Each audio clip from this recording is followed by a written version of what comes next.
in the family room in the back, in the group room, and I was so green. I had just started. She was one of my very first families to work with, the mom, and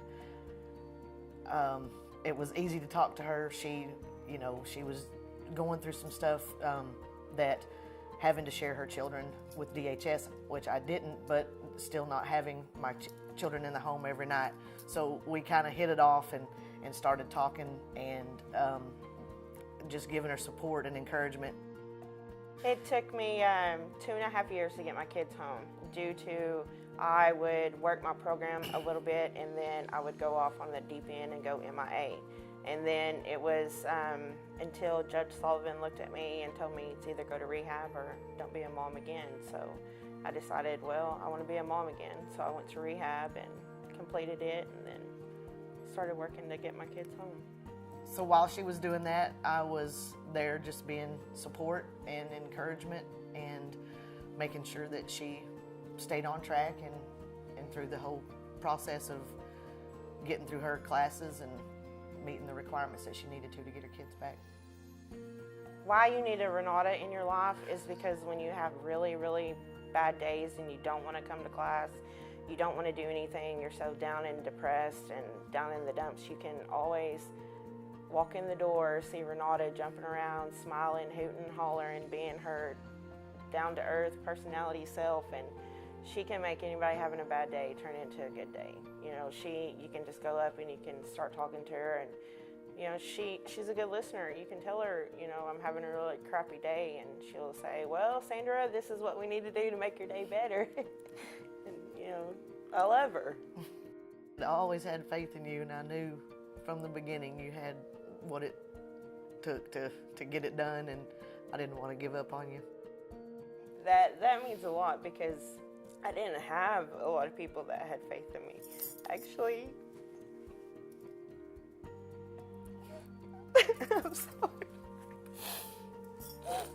I didn't.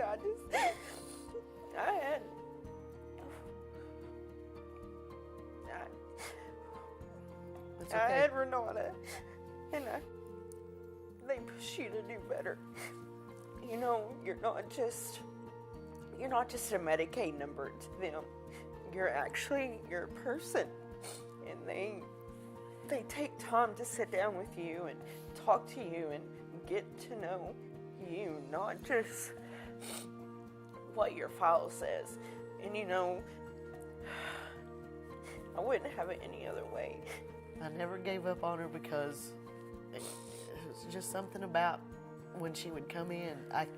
It was the sincerity that was down in there that I knew, and I don't know, I just take each individual person that I work with, family that I work with, and I just knew when I met her that it was going to be a battle, and it was going to be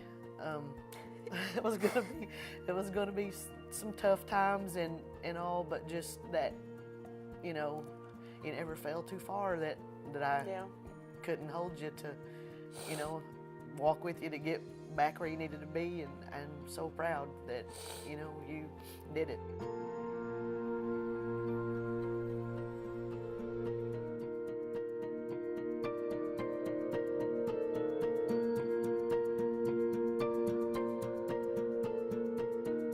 Our relationship now is co-workers.